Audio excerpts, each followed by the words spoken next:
Shabbat Shalom. Vamos fazendo a leitura de Parashat Balak. Parashá que vai somando vários episódios que antecedem o livro, são descritos no livro de Bamidbar, o livro de Números, em que o centro desse... Está animado lá fora. O centro da questão é toda ela em torno de Lashon Hará, da má... o literal seria a má língua, mas a malícia, a malignidade, alguma coisa que é tão particular de todos nós, né? Eu acho que uma das coisas que mais nos impressiona, aqueles que têm animais em casa, que convivem com outras espécies, a gente sabe que as espécies têm, né, momentos de estresse, têm nervosinhos, né, tem de tudo o que a gente tem, mas a gente não percebe esse nível, pelo menos, de malícia, esse jogo em que a gente faz pelas costas, em que a gente joga de uma maneira subliminar. E todo o deserto, toda a história do deserto é as pessoas tentando fazer ali uma filtragem desse lugar do Egito, né? Desse lugar estreito que é o Egito, que é um lugar que é muito possivelmente onde vivemos todos nós. O Egito é a civilização, essa civilização que começa uma caminhada, que é a nossa caminhada, essa caminhada objetiva, capitalista, no sentido aqui não político, mas capitalista, assim, eu por mim, você por você, e a gente se junta para as coisas que são nossas, né? Mas é sempre assim, eu sou por mim, você é por você, e isso é um lugar muito ético. E toda a caminhada pelo deserto é uma tentativa, através da Torá, a Torá é o nosso grande filtro, é de filtrar essa questão humana, que é a nossa malícia. Então, essa malícia aparece lá atrás, vai tendo vários episódios, tem episódios internos ali da família de Moisés, que falam mal. É tão comum a gente falar mal em família, né? Quando a gente está junto ali da família, aquele primo, aquela tia, aquele irmão, a gente sempre tem, assim, é ácido esse lugar em que a gente olha a vida do outro que é tão próximo. Depois você tem a história dos espiões, que provavelmente são personagens que têm interesses, né? Eles eram príncipes, então cada um está preocupado em não perder seu quinhão, está todo mundo ali no seu interesse particular, todos nós conhecemos isso. É tão legítimo para nós, né, cada um cuidar das suas questões, né, não pensar no todo. Depois a gente teve a história de Korah, que é o personagem que vem realmente por inveja de Moisés. Por que ele tem e eu não tenho? O que ele tem a mais que eu não tenho? Esse questionamento também que é presente na nossa malícia. A gente tem, com a morte de Miriam, na semana passada, a gente tem aquele lugar que é o burburinho social, aquela tentativa de cancelar Moisés, né? O povo querendo cancelar o Moisés e todo mundo falando por trás, todo mundo ali conspirando, né? Uma coisa mais assim, Moisés perdendo a calma, né? E é o episódio que a gente tem na semana passada. E a gente vem para esse episódio agora, onde a gente tem Balak, que, segundo a tradição judaica, é um grande mago, é uma pessoa que tem poderes mágicos, e ele resolve, aliás, tanto dos poderes mágicos tem a ver com a malícia. Não é à toa que a gente tem, em muitas tradições, essa ideia de você fazer um trabalho contra o outro, né? Você poder atrapalhar o caminho do outro, fazer alguma coisa que possa, né? E o que motiva esses trabalhos é competição pela mesma namorada, pelo mesmo namorado, né? Ou por alguma coisa que você inveja. É tudo nesse universo pequeno, do nosso espírito pequeno, baixo, né? Então, ele chama um indivíduo que se chama Bilam, e é uma boa pergunta por que a Parashá se chama Balak. Primeiro, por que você deu essa kavod?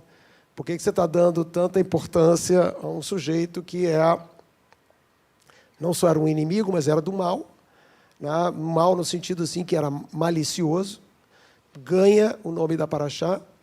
O mais curioso é que ele vai chamar Bilam, que é um outro mago, que tem poderes muito específicos, e que é o grande personagem dessa história, desse momento, em que eles estão tentando, de todas as formas, derrubar ali, agora literalmente assumindo a malícia, Urá, o malvado, o perverso. E ele é contratado, Bilam é contratado para amaldiçoar o povo de Israel. E aqui é bem interessante isso. O que é amaldiçoar? O que é amaldiçoar? Amaldiçoar é uma tentativa de usar algo subliminar, fazer um encantamento ao contrário, um desencantamento para aquele grupo.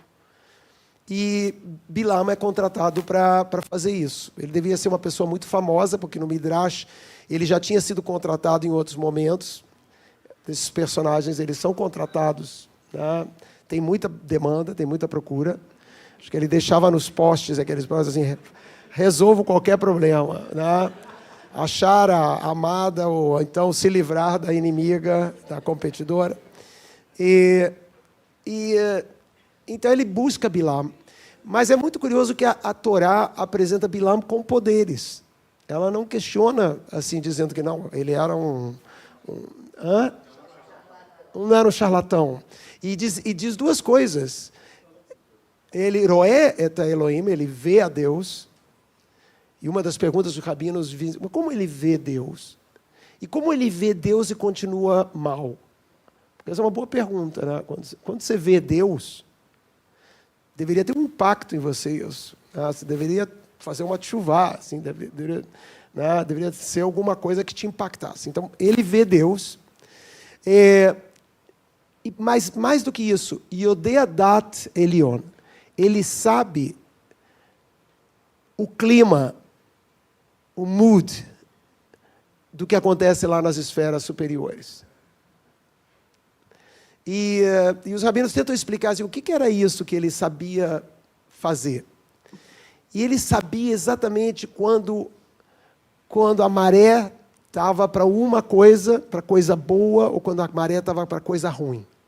Ele tinha uma sintonia com o momento exato. Então, ele está esperando um momento em que Hashem está revestido de din, de severidade. Imagina que, por exemplo, isso acontece muito com criança, né? Criança que vai aprendendo essa malícia, né? Esse jogo, né? Ali nas entrelinhas, no subliminar. Quantas vezes, às vezes não vem um irmão, vê que o pai ou a mãe estão num momento assim, meio zangados. E esse é o momento que ele vem e diz assim, olha só, sabe o que o Ronaldinho fez hoje? Ele percebe que o clima está favorável para criar problema para o irmão ali. Né? Porque se você estiver numa boa, não sei o que lá, se você vier tentar criar um caso, você vai dizer, mas se você quiser um sorvete, você vai conseguir. Se você souber que aquele momento, o pai chegou em casa, a mãe chegou em casa, e está num bom momento, não sei o que lá, se você quiser arrancar um sorvete, um brinquedo, é um bom momento. Né? Mas fazer esse jogo nessa hora não vai funcionar, porque, tá bom, deixa o Ronaldinho, toda hora ele faz isso. Né? Então, a grande sacada que tinha Bilam era saber nos céus se a maré estava para uma coisa mais severa ou uma coisa assim, e era encaixar ali as maldades. Todos nós sabemos fazer isso, não é só criança. A gente sabe quando tem um clima, quando alguma coisa está tendendo para alguma coisa que nos interessa, a gente vai lá e despacha um pequeno torpedinho na direção do que a gente quer atingir. E isso é um jogo constante, constante, constante. O que vai ser realmente... aqui tem duas coisas que eu acho que são importantes. Primeiro, nenhum lugar nenhum lugar humano está livre disso, né? Porque é uma coisa que a gente tem que combater o tempo todo. E a única coisa que combate a malignidade, o subliminar, o que é? O que é a nossa grande arma para a gente combater a fé? A gente dobra tudo, assim, a gente consegue achar um jeito. Até na fé eu acho que a gente consegue, né, criar uma fé que tem essas características. A tradição diz que, na verdade, o que consegue, a única arma que existe contra esse nível de malícia é a palavra emet, a verdade. Porque a verdade, ela é aquilo que alimenta. A mesma palavra emet em hebraico é uma palavra muito curiosa. Que a emet, ela é a primeira letra, a letra do meio e a última letra do alfabeto hebraico. Ela é uma coisa assim meio que compreende tudo. Mas existe ali no emet uma relação muito interessante, que é o fato de que isso está até presente naquele famoso clássico que é o Dibuk, porque lembram do Dibuk, que era aquele Frankenstein medieval judaico em que escreviam a palavra emet na cabeça dele, na testa dele, e quando essa palavra estava ali, ele ficava vivo. Alguma coisa que era inanimada ganhava vida. E quando eles queriam que ele ficasse quieto, que ele parasse de ser aquele ser autônomo, eles apagavam o Aleph da letra emet e ficava a palavra met, que quer dizer morto. É curioso que a palavra Aleph, ela é composta, quando você olha o Aleph, digamos assim, como você escreve em letra de imprensa, em hebraico, o Aleph ele é composto de 2 Yud, um Yud e um Vav transversal. O valor cada Yud é 10 e o Vav é 6, é 26, que é o mesmo número do Yud, Rei, Vav, Rei, do tetragrama. Então, é quase como se a verdade é ela que trouxesse, o Aleph é a presença, digamos, divina, alguma coisa divina, juntado a morto, alguma coisa que não tem, que é inanimada, né? Então, a ideia é que a emet é para nós, a verdade, ela é para nós uma coisa fundamental. E ela é a única coisa que corrige esses desvios que a gente faz, desvio que deu para esse sujeito, que é Bilam, na Mishnah, onde é dito sobre quem são os personagens do bem e quem são os personagens do mal. Em palavras da Mishnah, quem tem Ain Atov e quem tem Ain Ara. Quem tem um mal olhado e quem tem um bom olhado. Porque o mal olhado não é necessariamente essa coisa mágica, né, de que vai te fazer mal com o mal olhado. Mas o mal olhado é a malícia. É a malícia. E quando a tradição ela fala sobre bênção e você amaldiçoar, ela diz, né, o Talmud diz isso claramente, para que você possa abençoar alguém, para você abençoar alguém, você tem que primeiro buscar um nível de verdade dentro de você, senão você não vai conseguir abençoar a outra pessoa. Eu, às vezes, vejo isso assim, quando eu vou fazer alguma coisa que eu sou conclamado a funcionar para fazer uma bênção, vou fazer uma bênção para uma criança que está fazendo bar mitzvah. Na hora que eu vou fazer a bênção, eu fico pensando assim, uau, olha só essa criança, a gente está falando da vida dela, a gente está falando da história da vida dela, lá eu, quando era no meu bar mitzvah, né? Se você não for a um lugar muito verdadeiro, você não consegue ser uma pessoa que abençoa, que é um canal para alguma coisa positiva. Você tem que se dar conta, né, não é das coisas que você pode estar olhando, você pode estar olhando a família, você está julgando, você pode fazer tanta coisa que vai pelos caminhos esses do ser humano, do olhar que é desde o neutro, e neutro já é ruim, né? Mas que não é um Aina Tov, em que você não está ali num lugar verdadeiramente abrindo o caminho para uma bênção. E toda essa paraxá é sobre isso, sobre esse lugar onde Bilam, ele se dá conta, e vejam como ele é malandro, porque Deus diz para ele não fazer, e ele tenta encontrar uma maneira de fazer. Ele tem a capacidade de saber o que é a verdade, mas ele está o tempo todo tentando encontrar um jeito de dar meia volta e fazer outra coisa.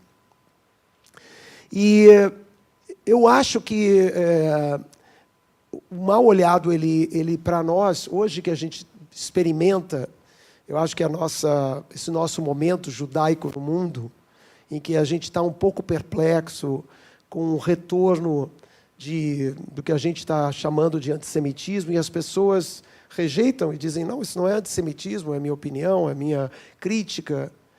Mas eu acho que a gente percebe Ainará.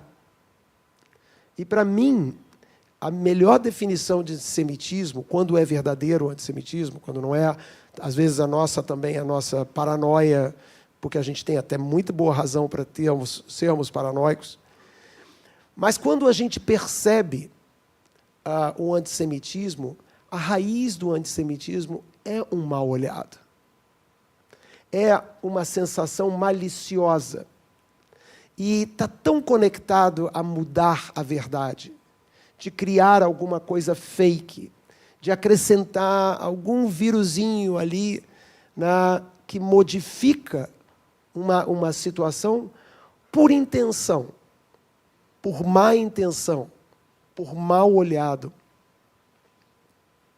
Eu acho que é muito importante essa paraxá nos trazer essa percepção. E o próprio Bilam, quando vê que ele não consegue amaldiçoar aquele povo, e ele vê que aquele povo tem um compromisso, aquele povo é um povinho também, eu não estou idealizando, não é um povo que está com tudo resolvido, mas eles têm um compromisso com a verdade, eles têm um compromisso com alguma coisa que norteia eles, que é a Torá, que norteia eles para eles tentarem deixar de ser eles mesmos, pessoas com mal olhado, pessoas que são maliciosas. E ele olha aquele povo e ele diz, realmente eu vou abençoá-los porque eu não consigo amaldiçoá-los. E amaldiçoá-los é sempre trazê-los para esse lugar subliminar. Essa é a dificuldade que tem Bilam, e acaba ele dizendo, a frase que a gente guarda, nós pegamos essa bênção e trouxemos para nós, que é ele olhando de cima de um monte, olhando o povo de Israel e dizendo, Matovu alecha Yaakov, mishkenotecha Israel. Como é boa, né, a tua tenda, como é boa a estrutura, como é forte essa estrutura que vocês criaram, né? A morada de vocês, o lugar onde vocês habitam. E não é um lugar, não era, estava no meio do deserto, a tenda era horrível, tudo era horrível, precário, mas eles veem ali valores, eles veem o humano cheio da sua malícia, mas vê estruturas ali, ele vê estruturas muito sólidas. E ele diz isso. E os rabinos fazem uma pergunta. Por que ele diz Ma Tovu o Alecha Yaakov? Por que ele não diz Tovu o Alecha Yaakov? Ou literalmente assim, quão bonita ou grandiosa são as suas tendas, Yaakov, Jacó, que é Israel. E eles fazem a gemátria do Ma Tovu. E a gemátria do Ma Tovu Ma é 45, Tovu é 23, o total dá 68. E a gemátria de Chaim, vida, ela é também 68. Então, há algo que explicita a vida versus a morte. Enquanto Emet sem o Aleph é a morte, o que explicita a vida é essa capacidade, o que é vivo, no sentido mais bonito, é o que consegue estar nesse lugar não malicioso, de Ain Atov, de um olhar positivo, e não esse olhar malicioso que é tão comum entre nós, seres humanos. Então, talvez para nós todos seja muito importante a gente continuar essa luta milenar que a tradição judaica tem contra o antissemitismo, que é tentar ensinar aos nossos filhos valores, verdade, tentar afastar, mesmo que nós sabemos que somos todos nós muito humanos, e que temos a mesma tendência a cair em todas as armadilhas humanas que todos caem, mas da gente construir tendas, construir acampamentos, construir estruturas de valores que não deixem a gente entrar nesse lugar subliminar. E principalmente nessas épocas em que a gente está sendo desafiado pelo Ain Hara do antissemitismo, da gente não entrar na mesma linguagem, da gente não cair na mesma armadilha e a gente se voltar para os nossos valores, para ir botar lá mais uma estaquinha naquela tenda, naquele acampamento, para que ele tenha a estrutura da vida, que é a verdade, e não o maldoso. Que seja esse lugar verdadeiro que constrói a vida, que é a nossa aposta de geração em geração, principalmente quando a gente é desafiado com esse lugar dos maus olhares, esse lugar que vai querer mexer na verdade, vai querer estabelecer pequenas verdades, maldosas verdades, percebendo o clima e como que nesse clima de tal, devido como está o clima, como é fácil soltar um torpedo na direção em que isso tenha a maior amplidão, o maior ruído possível. Essa eu acho que é a nossa lição maior dessa paraxá, da gente ficar focado nessa construção de valores, focado nisso que foi a nossa luta de geração em geração, e da gente não se perder, porque nesse mar de mal olhados, é facílimo a gente também ser contagiado. Shabbat Shalom.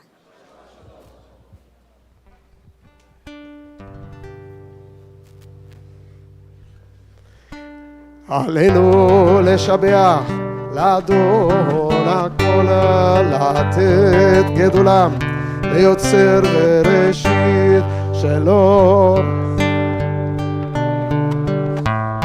ולא שמענו משפחות שלא שם